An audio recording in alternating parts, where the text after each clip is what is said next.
با سلام خدمت دوستان عزیز، امیدوارم حالتون خوب باشه. تا این ساعت از شبانه روز اوقات خوبی رو در کنار خانواده‌تون و یا دوستانتون سپری کرده باشید. با آپدیت GBP/USD در خدمت شما عزیزان هستم.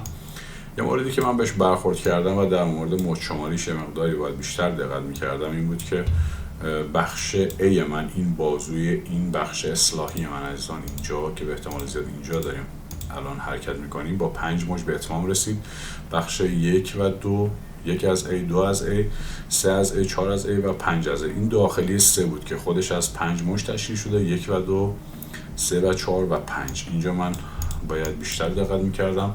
موج 4 من با این حرکت شکسته شده و یه چنج آف کاراکتر صورت گرفته که میتونه این بخش تأمین نقدینگی بکنه با حرکت به سمت بالا و کلن خلاف جهت که بخواد بخش A و B و C من رو تشکیل بده. یعنی حد فاصله A و B این محدوده عزیزان بخواد با یک ABC حرکت کنه بره به سمت بالا. اینجا رو من داخل این محدودم بکشم که خب این محدوده دقیقا میتونه با یک A، B و C، A، B و C حرکت به سمت بالا رو انجام بده. خب حالا دلایلی که من وارد این معامله لانگ شدم، البته فقط با 0.5% ایزان تاکید میکنم.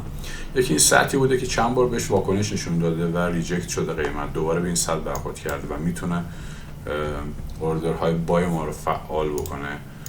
بعدیش محدوده اشباع فروش بوده در استوکاستیک، همونطور که میبینید در این بخش بازار هست.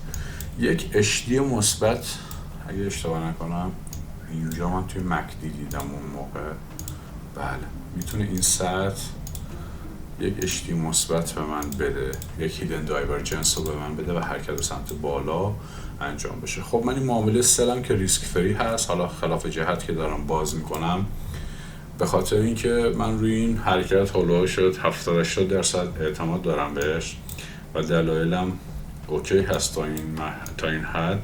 من 0.5% از اکانتم رو وارد میشم، بیشتر از اینم نیست. اگر از همینجا بنا به هر دلیلی بخواد برگرده، اصلا من اشتباه تفسیر کرده باشم، کلا 0.5% از کل حساب من در معرض خطر قرار میگیره و هیچ اتفاق خاصی برای من نمیافته. خب اینو خواستم به شما دوستان بگم.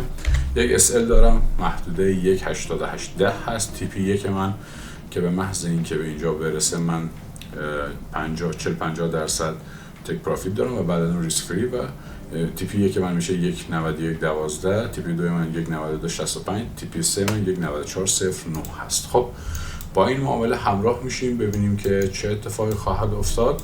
فقط امیدوارم که محدود درست حد زده باشیم و حرکت ما به سمت بالا صحیح باشه. شما رو به خدا میسپارم تا دیدار بعدی. من رو سابسکرایب کنید تا از آپدیت های شاخص ها، جفت ارزها در فورکس و همینطور تمامی کریپتوکارنسی ها و رمز ارزها مطلع بشید. خیلی خوشحال هستم که در خدمت شما عزیزان هستم. شما رو به خدا میسپارم تا